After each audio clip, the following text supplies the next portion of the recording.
अस्सलाम वालेकुम। मैं अमजदुल्ला ख़ान, स्पोक्समैन एमबीटी। जैसा कि आप लोग जानते हैं कि पूरे हिंदुस्तान में जो है ये जो वक्फ अमेंडमेंट बिल जो पेश किया गया है, मुख्तलिफ़ ज़ावियों से, मुख्तलिफ़ तंजीमों से और मुख्तलिफ़ सियासी क़ायदीन से, मज़हबी रहनुमाओं से ये अपील की जा रही है कि आप जो है जो जॉइंट पार्लियामेंट्री कमेटी बनाई गई है, अपना अपना मौक़िफ़ ज़ाहिर करते हुए उसकी मुखालिफत किया जाए। और तकरीबन ऑल ओवर इंडिया के मुसलमान जो है ईमेल के ज़रिए, स्कैन के ज़रिए, व्हाट्सएप के ज़रिए, मुख्तलिफ़ चीज़ों के ज़रिए या पर्सनली जाके मिल के जॉइंट पार्लियामेंट्री कमेटी को अपनी मुखालिफत का इजहार कर रहे हैं। और ये बड़ी अच्छी बात है कि मुसलमानों में शऊर बेदार हुआ है इस बिल के ताल्लुक़ से। लेकिन एक बड़ा अजूबा ये देखने को मिल रहा है कि मोहतरम असदुद्दीन ओवैसी साहब पूरे यानी 2 दिन पहले औरंगाबाद भी गए थे, उससे पहले महबूब नगर में भी एक मीटिंग अटेंड किए और हैदराबाद में भी मुख्तलिफ़ इनके शॉर्ट वीडियोस, लॉन्ग वीडियोस और आज भी एक ऑडियो आया कि वक्फ को कैसा बचाना चाहिए और वफ़ के लिए हम क्या करना चाहिए। बड़ी जज्बाती तकारीर कर रहे हैं। महबूब नगर में तो आँखों से आंसू लाते हुए तकरीर करे और औरंगाबाद में भी बहुत जज्बाती हो गए बेचारे। और कई इनके वीडियोस जो है उत्तर प्रदेश, बिहार में नौजवान देखकर बड़ा खुश हो रहे हैं कि इनको ऐसा पेश किया जा रहा है कि ये एक मुजाहिदे वक्फ है और एक वक्फ के चैम्पियन है ये। कई लोगों को जो हिंदुस्तान के मुख्तलिफ़ इलाक़ों से लोग हैं उनको ये नहीं मालूम कि असदुद्दीन ओवैसी जो है इन्हों खुद एक वफ़ के लुटेरे हैं, इन्हों खुद एक वफ़ के लैंड ग्रैबर हैं। तो अब इसमें मैं जो भी बात करता हूँ, मैं ऐसा कोई फेकम फाक की बात नहीं करता हूँ कि मेरे पास पूरा मवाद रहता है और ऐनी शायद रखते हुए मैं अपनी गुफ्तगू करता हूँ। मैं सबसे पहले अवाम जो नादान मुसलमान जो नॉर्थ इंडिया के उत्तर प्रदेश, बिहार, महाराष्ट्र के जो मुसलमान हैं, तेलंगाना के सारे मुसलमानों को मालूम है कि इन्हों क्या है, इनके भाई क्या है। तो मैं उन तक ये बात पहुंचाना चाह रहा हूं कि असदुद्दीन ओवैसी पहली मर्तबा 1994 में, देखिए हर स्टेट में एक वक्फ बोर्ड होता है, उसका एक चेयरमैन होता है और उसके मेंबर्स होते हैं वक्फ बोर्ड के। यह वक्फ बोर्ड का काम क्या रहता है कि आप जो है वक्फ की अमलाक को प्रोटेक्ट किया जाए। लेकिन जब हमारे कने यूनाइटेड आंध्र प्रदेश था, मुत्तहिदा आंध्र प्रदेश में सबसे ज़्यादा पूरे हिंदुस्तान में अगर वक्फ की जायदादों को अगर नुकसान पहुंचा तो वो आंध्र प्रदेश था। और सबसे ज़्यादा the richest Waqf board in India was Andhra Pradesh Waqf board. अब आइए आप असदुद्दीन ओवैसी का क्या रोल रहा, मैं ये बतलाना चाह रहा हूँ। 1994 में असदुद्दीन ओवैसी बहैसियत एमएलए चारमीनार इलेक्ट हुए और एमएलए कोठे में वक्फ बोर्ड में मेंबर बने, जबकि चंद्रबाबू नायडू चीफ मिनिस्टर थे। तो चंद्रबाबू नायडू के दौर में बड़ी बड़ी जायदादें, पूरे वक्फ की जितनी बड़ी जायदादें थे, जैसा मणिकुंडा जागीर है, मणिकुंडा जागीर की एक बड़ी जायदाद थी वक्फ बोर्ड की। ये जो है ISB, international school of business, Microsoft, Infosystem और मौलाना आज़ाद, अब जो मौलाना आज़ाद यूनिवर्सिटी है वो, और आपके दरगाह हज़रत हुसैन शाह वली अब जिस पे लैंको हिल्स है, और दरगाह हज़रत इसाक मदनी रहमतुल्लाह अलैह जो विशाखापट्टनम में एक बड़ी दरगाह थी, वो दरगाह के तहत जो है 2500 एकड़ ज़मीन, 1100 एकड़ ज़मीन जो है एनटीपीसी को, 1100 एकड़ ज़मीन एचटीपीसी को चंद्रबाबू नायडू के दौर में दिया गया। तो ये बात मैं इसलिए बोल रहा हूँ कि तकरीबन जो है 20 लाख करोड़ की, यानी 20 लाख करोड़ की वक्फ की जायदाद को 1994 से लेकर 1999 तक, यानी 5 साल में वक्फ की जायदाद को Andhra Pradesh industrial infrastructure development corporation के तहत मल्टीनेशनल कंपनीज को दे दिया गया। और असदुद्दीन ओवैसी बोर्ड के मेंबर रहे।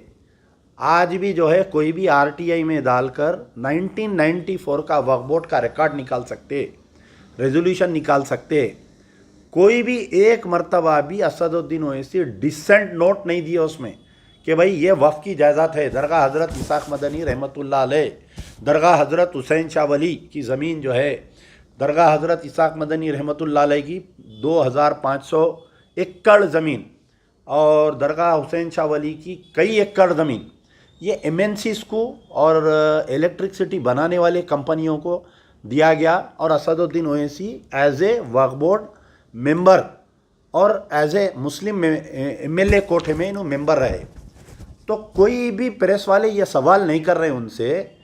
देखिए जितने भी प्रेस वाले जो जा रहे हैं इनके सामने, वो प्रेस वालों को खुद नहीं मालूम तारीख़ क्या है, सो कैसा जर्नलिस्ट बन गए ये लोग नहीं मालूम।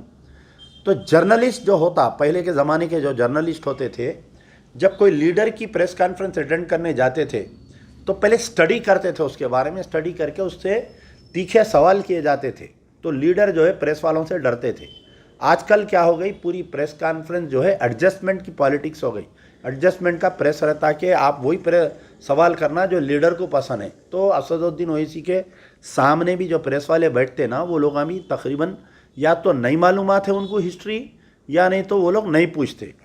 अब आया 1999, फिर दोबारा चंद्रबाबू नायडू चीफ मिनिस्टर बने, असदुद्दीन ओवैसी दोबारा जो है एमएलए बने, और अकबरुद्दीन ओवैसी भी जब एमएलए बने थे 1999 में, तो 1999 में फिर से असदुद्दीन ओवैसी वक्फ बोर्ड के मेंबर बने।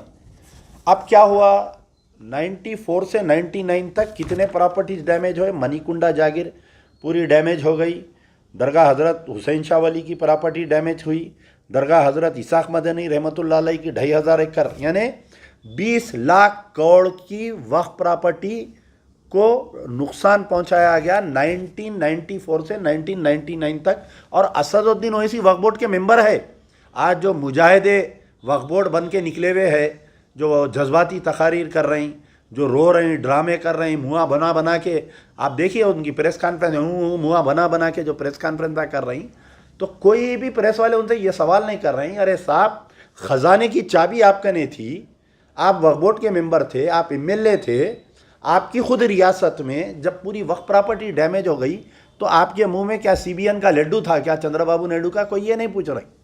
अब आया 1999 से 2004 तक इन्हों चार मीनार के एमएलए, मुस्लिम एमएलए कैटेगरी में he was a Waqf board member again, दूसरी मरतबा वक्फ बोर्ड मेंबर बने नो। अब दूसरी मरतबा जब वक्फ बोर्ड मेंबर बने तो आपके ये जो बाबा शरफुद्दीन रहमतुल्लाह अलैह की 1280 एकर्स लैंड, कितनी 1280 बाबा शरफुद्दीन रहमतुल्लाह अलैह की ज़मीन। अब जो लोग जो हैदराबाद आते तो जहाँ फ़्लाइट लैंड होती, जो राजीव गांधी इंटरनेशनल एयरपोर्ट है, वहाँ पर जो है 700 एकड़ ज़मीन वक्फ बोर्ड एयरपोर्ट को दे दी गई। आप बोर्ड के मेंबर थे, आप खामोश थे, आप कभी डिसेंट नोट नहीं डाले। आपके भाई भी एमएलए बन गए थे आपके साथ, आपके पार्टी में तकरीबन 5 एमएलए आ गए थे जब असेंबली में। आप जाके चंद्रबाबू नायडू से मिलके कभी नहीं करे, एहतजाज नहीं करे। चलिए, तो बाबा शरफुद्दीन रहमतुल्लाह अलैह की 1280 एकड़ में से 700 एकड़ जो है राजीव गांधी इंटरनेशनल एयरपोर्ट को दे दी गई। बाकी की बची कुची ज़मीन जो है तकरीबन आपके लैंड गराबरा बैठ के पूरी प्लाटिंग करके बेचे। अब आया 2004 में अल्लाह आपको मेंबर ऑफ पार्लियामेंट बनाया हैदराबाद का। तो आप जो है हैदराबाद के मेंबर ऑफ पार्लियामेंट के कोठे में, आप एमपी के कोठे में फिर से वक्फ बोर्ड में आ गए, आप वक्फ बोर्ड के मेंबर बन गए 2004 में। और आपके ही 2004 में जो है एमएलए कोठा में अफसर खां जो कारवान के एमएलए थे, उन्होंने एमएलए बन गए, एमएलए कोठे में मेंबर बने। यानी 94 से लेके 2004 तक आप एक रुकन थे। 2004 में 2 हो गए, एमपी कैटेगरी में असदुद्दीन ओवैसी, एमएलए कैटेगरी में कौसर मोहिउद्दीन। पूरे वफ़ के जायदादों को तबाह करते गए। आपको मैं कई नाम बोलता हूँ ज़माने में, जो ये जो है सो मणिकुंडा जागीर तो मैं बोल दिया आपको, दरगाह हज़रत इसाक मदनी रहमतुल्लाह अलैह, फिर आपके आशुर खाना अली साद मामड़पल्ली महेश्वरम में। अब जो रेवंत रेड्डी साहब बोल रहे हैं कि मैं फ्यूचर सिटी बनाता हूँ बोल के, तो वहाँ पर जो है 100 करोड़ में एकड़ है लैंड, वहाँ पर कितनी है? 100 करोड़ में 1 एकड़। वहाँ पर जो है आशूर खाना, अलीसाद, मामड़पल्ली, महेश्वरम में 350 एकड़ ज़मीन वहाँ पर जो है ये 2004 से प्लाटिंग हो रही, वो कब्जे हो रहे हैं, प्लाटिंग हो रही, कब्जे हो रहे हैं, प्लाटिंग हो रही। एक जो है सैफ नवाज जंग मामड़पल्ली में 400 एकड़ ज़मीन है उसकी, वो भी आपके ही लोग प्लाटिंग करते जा रहे हैं, कब्जा कर रहे हैं, पेपर बना रहे हैं, प्लाटिंग कर रहे हैं। फिर आपके जो मौला अली के ने जो ज़मीन है, जब MLC Altaf Hussain Rizvi as a MLC member थे, यानी आपकी पार्टी में जो है 3 आ गए थे। अब पहले आप अकेले एमएलए की कैटेगरी में थे, 2004 में जो है एक एमएलए की कैटेगरी में अफसर खां आए, फिर आपके एमपी कैटेगरी में आप आ गए। फिर कुछ दिनों के बाद में मैं समझता हूँ 2009 में भी 2 मेंबर थे आपके ने वक्फ बोर्ड में, असदुद्दीन ओवैसी, इन्हें एमपी कैटेगरी, फिर मौज़म खां एमएलए बने, आपके बहादुरपुरे के एमएलए को आप मेंबर बनाए थे वक्फ बोर्ड के। 2014 में जो है आंध्रा और तेलंगाना जब अलग हुआ, तो आंध्रा और तेलंगाना अलग हुआ जब 76,000 एकड़ 2014 में मैं समझता हूँ कि तेलंगाना को आई थी, और 30,000 एकड़ ज़मीन जो है आप नहीं 76,000 एकड़ 2014 में तेलंगाना को आई, बाकी की ज़मीन आंध्रा को गई। 2014 में, ये पॉइंट मेरा गौर करिए, 76,000 एकड़ लैंड था, और हमारे कने वक्फ इंस्टीट्यूशन 90,000 वक्फ इंस्टीट्यूशंस थे जब मुत्तहिदा आंध्र प्रदेश था। तो 76,000 एकड़ 2014 में थी। 10 साल में 2014 में कौसर, पहले अफसर खां थे एमएलए, 2004 में वक्फ बोर्ड मेंबर, 2009 में मौज़म खां थे, 2014 में कौसर मोहिउद्दीन, अल्ताफ़ हुसैन रज़वी और एमपी साहब भी थे, 3 हो गए थे। ये 3 मेंबर होने के बाद में 76,000 एकड़ जो 2014 में थी, आपके मामू की सरकार केसीआर जब चीफ मिनिस्टर बने 2014 से 2024 तक 30,000 एकड़ ज़मीन हो गई, यानी 36,000 एकर्स ऑफ लैंड ग्रैब्ड हो गई, पेपर गायब हो गए। और एक बात सुनिए, आप वक्फ बोर्ड मेंबर है, और आपके एक एमएलए वक्फ बोर्ड मेंबर है, एमएलसी वक्फ बोर्ड मेंबर है, आप जो है बीआरएस के पार्ट एंड पार्सल है। आप खुद तकरीर में बोले कि मैं केसीआर की गाड़ी का स्टीयरिंग हूँ, मैं मरते दम तक केसीआर को नहीं छोड़ूंगा। लेकिन आपके दौर में केसीआर साहब जो है वक्फ बोर्ड के दफ्तर को लॉक कर दिए, और 2000 मैं समझता हूँ 2007 में लॉक पड़ा, 2017 में लॉक डाले उन्होंने। 2017 से जो वक्फ बोर्ड को लॉक था, तो 2000 आज भी रेवंत रेड्डी सीएम बनने के बाद में भी वक्फ बोर्ड के दफ्तर को लॉक है, जो रिकॉर्ड रूम है। ये रिकॉर्ड रूम को लॉक इसलिए डाले थे केसीआर साहब कि इसमें से जो है पेपरा निकाल के पार्टीज जाके डिफेंड कर रहे थे।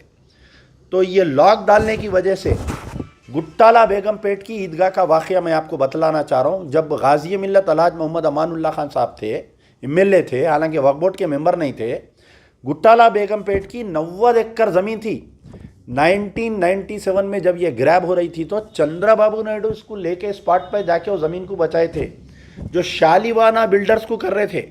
आज जाके आप देखिए गुट्टाला बेगम पेट की ईदगाह की जो ज़मीन है, आधी ज़मीन कोर्ट के कब्ज़े में है, आधी ज़मीन चले गई लैंड ग्राबरों की, आधी ज़मीन लैंड ग्राबरों की उसमें चले गई। आप एमपी है वक्फ बोर्ड के मेंबर, आपका एक पार्टी का एमएलए वक्फ बोर्ड का मेंबर है, एक एमएलसी पहले वक्फ बोर्ड का मेंबर था, तो इतने प्रॉपर्टीज़। और एक बात आपको मैं याद दिलाना चाह रहा हूँ, जब आंध्रा तेलंगाना का झगड़ा चल रहा था, ये लैंको हिल्स कौन बनाए साहब? लगड़ा पार्टी राजगोपाल बनाया। लैंको हिल्स जो वक्फ बोर्ड की दरगाह हजरत हुसैन शाह वली की ज़मीन है। तो ये आंध्रा तेलंगाना के झगड़े में लगड़ा पार्टी को गिरफ्तार करके फलकनुमा पे लेके आए, यानी वक्फ की जायदाद कब्जा करके एक मेंबर ऑफ पार्लियामेंट उन्हें जो है अपार्टमेंट्स बना रहा। और एक अपार्टमेंट वो ज़माने में मैं समझता हूँ 2012 या 13 की बात है, तो 5 करोड़ में एक अपार्टमेंट बिक रहा था। ज़मीन अल्लाह की, कब्ज़ा लगड़ा पार्टी राजगोपाल का। तो आपका एमएलए अहमद बलालाट अपने घर से टिफ़िन ले जाकर लगड़ापाटी राजगोपाल को फलकनुमा पुलिस स्टेशन में आप उसको मुर्गी मुसल्लम खिलाए नहीं खिलाए, ये बात बताइए आप। आज आप बहुत बड़े मुजाहिदे, आज़ादी मुजाहिदे, वक्फ बोर्ड बन के आप फिर रहे हैं, आप पूरे हिंदुस्तान में मुआ बना बना के तकरीर कर रही। और बड़े अफसोस की बात है कि एक आदमी जो पूरी ज़िंदगी वक्फ बोर्ड को तबाह करा, जिसकी पार्टी पूरी वक्फ बोर्ड को तबाह करने में मुलविस है, हर लैंड ग्रैबर का ताल्लुक आपकी जमात से और आपसे, आपकी सरपरस्ती में वक्फ की जायदाद तबाह हुई। ऐसे आदमी के साथ मौलाना खालिद सैफुल्लाह रहमानी, जो all India Muslim personal law board के सदर है, जो मुसलमानों का ताज है, जो तेलंगाना और हैदराबाद की नाक है, ऐसा आदमी जाके उनके साथ स्टेज शेयर कर रहा है। ये बड़े अफसोस की बात है मेरे को। मौलाना खालिद सैफुल्लाह रहमानी साहब से मेरी अदबन गुजारिश है, आप ये पूरा मुहासिबा करिए। आप मेरी बात सुनिए। आप 94 से लेके 2014 तक या तो एमएलए की हैसियत से या मेंबर ऑफ पार्लियामेंट की हैसियत से असदुद्दीन ओवैसी मेंबर है, और 2014 से इनके 3 मेंबर है वक्फ बोर्ड में, एमएलसी की हैसियत से, एमएलए की हैसियत से, एमपी की हैसियत से। 2024 अभी अब नहीं बना, फिर अगर वक्फ बोर्ड बना तो फिर इन दाखिल हो जाते। उसमें एक आदमी जो है वक्फ की जायदाद को तबाह किया बहैसियत वक्फ बोर्ड मेंबर, और आप वैसे आदमी की तारीफ़ कर रही। महबूब नगर के जलसे में करे या कहीं करे, कोई मुझे क्लिप भेजे कि हिंदुस्तान के मुसलमानों की आवाज़ असदुद्दीन ओवैसी है। कितनी कैसी बात है बताइए आप, कि अल्लाह का ने आपको भी जवाब देना है। मौलाना खालिद सैफुल्लाह रहमानी साहब को ये बताइए, पूरा उनसे सवाल करिए कि ये मणिकुंडा जागीर तबाह हुई जब चंद्रबाबू नायडू एमएनसी कंपनियों को दे रहा था, तो आप वक्फ बोर्ड के मेंबर थे नहीं थे। जब दरगाह हज़रत इसाक मदनी रहमतुल्लाह अलैह की ज़मीन वक्फ बोर्ड की जब एनटीपीसी एचटीपीसी को दिए, जब आप वक्फ बोर्ड की मेंबर थे नहीं थे। और आपके ये जो आशुर खाना अली साद मामड़पल्ली महेश्वरम की ज़मीन जब कब्ज़ा हो रही थी, आपका मदरसा है ना हमारा मौलाना खालिद सैफुल्लाह रहमानी साहब, आपका मदरसा वहीं है, आपको खुद मालूम है कैसे लैंड ग्रैबिंग वैसो। आप सब मालूम रखते हुए भी फिर वैसे आदमी के साथ आप डायस शेयर कर रहे हैं और झूठी तारीफ़ा कर रही।